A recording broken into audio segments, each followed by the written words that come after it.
Yo, what's going on everybody? It's your boy Naruto Explain here, bringing you guys another Boruto 2 Blue Vortex breaking news update, and today we have full spoilers to the chapter which drops on the 19th this month, and it can be read officially on Viz Media via the Shonen Jump app or on Manga Plus via the app that Shueisha runs. And this chapter has the moment that Kawaki fans have all been waiting for. Your glorious king has returned with a shiny new power-up, brand new drip, and he has shown the power to alter the timeline in a way that Kashin Koji didn't see coming until right before it happened. For full disclosure, I'm going to try to have the chapter review out on the 19th since we did get raw scans, albeit they're not cleaned up yet and upscaled into high quality, but the translations are solid enough to begin the review. But it might be an extra day delayed since I've got to head out to my rental property where I have a tenant having some major HVAC issues. They've got a baby in the house. It's going to be super hot today. So right after I finish this spoiler video, I've got to leave, and depending on how long it takes to get that problem fixed, it might be another day delayed. So it might be the 20th or the 21st before you see the review. Full transparency. So like usual, I'm going to cover the bits that stood out to me from these chapter leaks, and for the things I don't discuss, I'm gonna wait until the official release and for a second translation before I fully weigh in on the topic at hand. So let's start with the most obvious bombshell, which is that Kawaki's shown up. Seemingly he has his limiters removed, which means he has access to Isshiki's full attack power plus any additional upgrades that Amado would have made to his body, since Kawaki, when he made his demand, said use every method possible to increase my battle power, which is very important to remember. This isn't just Kawaki with Isshiki's full attack power. This is Kawaki with Isshiki's power level plus even more modifications that were made to his body. Think of it like placing a supercharger on top of a V8 engine. It's just power added on top of something that was already powerful. As expected, Ikimoto, he took the opportunity to change Kawaki's outfit as well, because this is to reflect the new power-up, while also it's not the flash forward sequence. We are moving closer to that point in time because the colors are darker, and as Ikimoto stated a year ago, with his designs, he does very great thought being placed into them, and they are meant to reflect the personality and the character arcs of each individual character. We went from a white jacket with a little bit of dark clothing to offset it, to now having a fully dark clothing with only a little bit of white on the outfit. So there is a change coming in Kawaki that is either here or it's in the process of coming, and we have to keep our eyes on it because, again, everything is intentional, especially with Kawaki's clothing. Now, the reason for Kawaki showing up is as expected. Jura has just outright dominated Boruto throughout the entirety of the chapter. This wasn't a fight so much as it was an extended beatdown to remind Boruto of his place. And narratively, I understand why Ikimoto went this route, which I gotta say, the panels of Boruto flying around and just the flight aspect really reminds me of Dragon Ball, just because of how when Toriyama added flight to the Dragon Ball manga, the 360-degree battle aspect raised the battles, and Ikimoto, you can tell he's really studied that aspect. Flight was something that Naruto with Kishimoto did dabble with, but Kishimoto left a lot to be desired in that area. This was very well done. Now, prior to Jura, that battle with Boruto, it was giving off vibes that Boruto throughout 2 Blue Vortex was just unstoppable until he met Jura. He pulled up to Konoha and he made Code look like fodder. He was aura farming him despite Code being someone who scales above Jigen. And even when Boruto pulled up to Tentail's hideout and he battled Mamushi, while Boruto was pressured and the situation was dire, it wasn't at a point where you got to the feeling where Jura began to fight Boruto in that last chapter. That was a different atmosphere altogether. Not even the Hidari battle brought out that feeling that you get, because Boruto had his ace in the hole, a near full power rasengan Uzuhiko that he could use. It was Boruto's break glass in case of emergency option, and it damn near destroyed Hidari, yet when Boruto uses an incomplete Uzuhiko on Jura, Jura was only briefly affected, and then he found a way to counter the attack. That's so far the main difference between Kawaki and Boruto. Boruto's jutsu, while they are strong in the case of a full-powered Uzuhiko, and while they are crafty like the flying Raijin, his current skill level with those attacks, it leaves them with something that has a lot to be desired, because it requires something from them that he won't get the chance to use in a battle situation if he is fighting alone, which is the time to concentrate.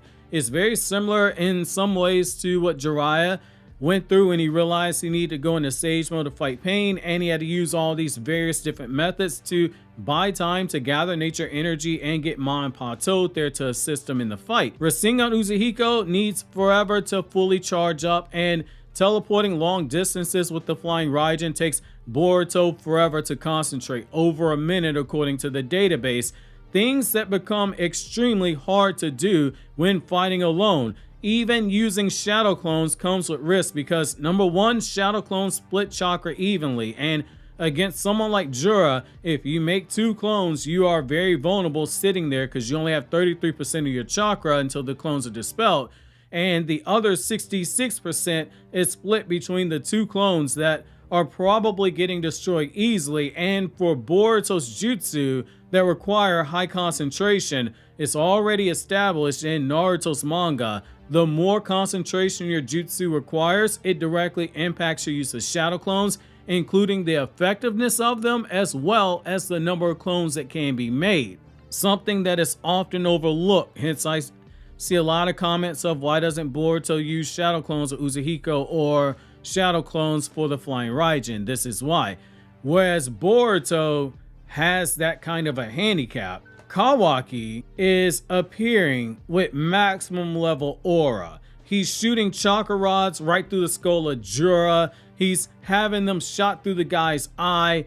He's swapping hands with him in mid-battle. He's pulling a page out of Jura's book, and he's pulling a page out of Jigen's book, and he's shooting them into Jura's chest at point-blank range. It's not enough to say that Kawaki has the upper hand, but he's doing a whole lot better than Boruto ever did, and he's at a point where the battle has Jura and Kawaki still filling each other out, but Jura knows that Kawaki, he has leveled up several levels now, and it is indeed a glow up. He went from being at a level where Mitsuki confirmed Kawaki was weaker than Code without limiters, which Mitsuki drew that conclusion based on how easily Boruto beat him, and Kashin Koji confirms for us that in multiple timelines, white-haired Code was over Kawaki because all Amato did was make Kawaki a more durable punching bag, because Amato foolishly thought at the time raising Kawaki's defense and regen at the expense of his attack power level would be enough to protect Kawaki from Code.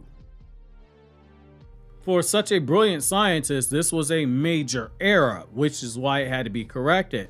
Kawaki went from that level to now at a bare minimum he has Isshiki's attack power, and obviously he's gonna have more because of the additions he requested of Amato, and Jura immediately knows that this is Kawaki, not the same one that he knocked unconscious with only 2 hits. And based on the panels we have in the chapter, I almost want to say we're seeing an emotion out of Jura that we haven't seen before, which is genuine anger. I need to see the high quality scan to be absolutely sure, but based on what I saw, it looks like Jura is getting pissed off.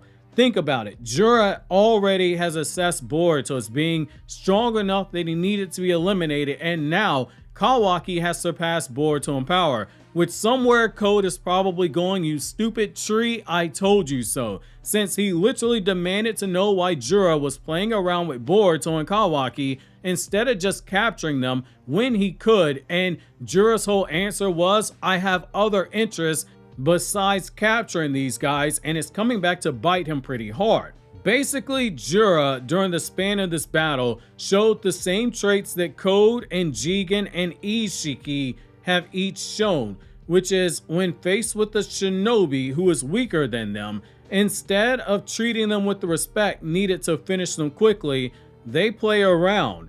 because as we've seen in Naruto numerous times, when shinobi are outmatched, that has not stopped them from enduring the situation to find an upper hand, a moment of weakness to exploit at the worst possible moment for their enemy. And Boruto, during this battle, he's trying his best to emulate what Sasuke and Naruto did with Jigen, and then later on Isshiki, which is wait for that one moment of weakness to show itself, that one moment of arrogance they can exploit. With Jigen, it was Sasuke figuring out the weakness to Sukuna Hikona and Karma being used together and trying to time his attack with Naruto in that window where they could have killed Jigen. And with Isshiki played around with them long enough that Naruto was able to use Baryon mode and drain away a massive chunk of his life force before Isshiki stomped Naruto out that mode. For Boruto, his moment came from him throwing down with Jura, who had Boruto doing everything possible from zipping around the battlefield through the air to put distance between him and Jura, trying to off-guard Jura from the blind side, only for Boruto, his attacks to be countered and blocked, and Jura is mocking Boruto the whole time. Despite having the power to crush him, Jura's taking the opportunity to play around with them. He's shooting various size Biju Dama at Boruto, adjusting the size and shapes in order to test out the power, all while seeing how much pain Boruto could endure. At one point, he shoots Boruto straight through the side of his stomach just to see how well Boruto can move with that kind of a wound on his body.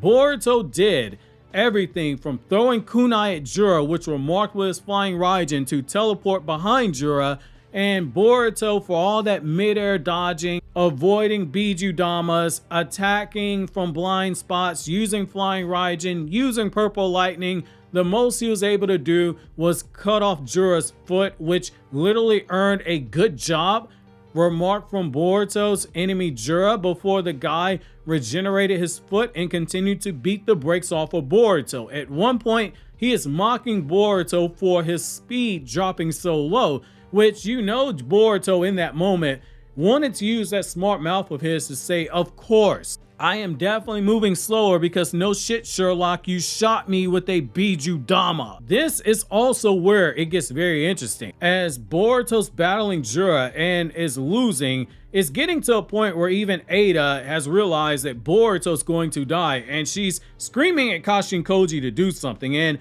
we see firsthand how 10 Directions works with Kashin Koji, and we learned something very interesting. This isn't a power that Koji can control. It just manifests on its own. Unlike Code and unlike Ada, who can use their power from Shibai at will, for Kashin Koji, it happens at random, and he sees all these new timeline branches as they form, while retaining knowledge of everything that happened in the branches that no longer exist. As he sees the changes, Kashin Koji states that there is an update, which pays off the line from when he spoke to Boruto about his power during the flashback in chapter 16. When a change is made, it invalidates everything he previously saw, making the information useless even though Kashin Koji retains it. The new timeline he saw changed from what he saw 6 days ago. This time it showed Himawari on one branch and Kawaki on another branch. This time it was Kawaki who showed up with Delta onto the battlefield, though we don't see exactly how Kawaki got there, only that he appeared behind Jura's body. Kawaki is now here, and the banter between Boruto and Kawaki is every bit what you would expect. Kawaki is chiding Boruto from having gotten beaten up into a pulp, and Boruto's running his smart mouth about Kawaki taking too long to show up. It's kind of ironic that Boruto's trying to keep up the banter despite being so run deeply into the mud right now by Jura. However, it does seem like there is about to be another 2 versus 1 battle that's going on, because Kawaki is fighting with his staff that we see in chapter 1 in the flash forward sequence, and Boruto has been saved from death. So the next chapter looks like it's going to be a 2 versus 1, depending on how far Kawaki can push Jura on his own without Boruto's help. But it is worth noting that Boruto is pretty badly injured. Now, there's also some other stuff that's going on with Kawaki and Misky. Misky has a fight in this chapter. There's a lot of dialogue here, but I'm waiting to see the official translation as well as a third translation from another translator I trust. I do trust Kaz from over on Twitter. I want to give him his flowers right now publicly because his translations have improved quite a bit, to the point he can call out fake translations when he sees them. Kaz is very reputable. I trust what he translated. It's just that I personally try to double source everything before I make hardline conclusions on what's being said in the manga, particularly when it comes to the Naruto IP, because Japanese to English is not a direct word-for-word translation, and the officials that Viz Media and Shonen Jump app don't necessarily translate things one-to-one correctly all the time. There have been major hiccups on those apps, hence I triple source everything. As always, the chapter review should be out on the 19th, and as late as the 22nd this month, I should be able to get the review audio done tonight to send to the editor, but it's going to depend on how long it takes me to get the HVAC issues handled on my rental property. As of this recording, I just got handed a $5,500 bill to get this fixed, but I got to do some other stuff at the house, so it's going to take me potentially longer than I would like to get this addressed. So I thank you in advance for your patience.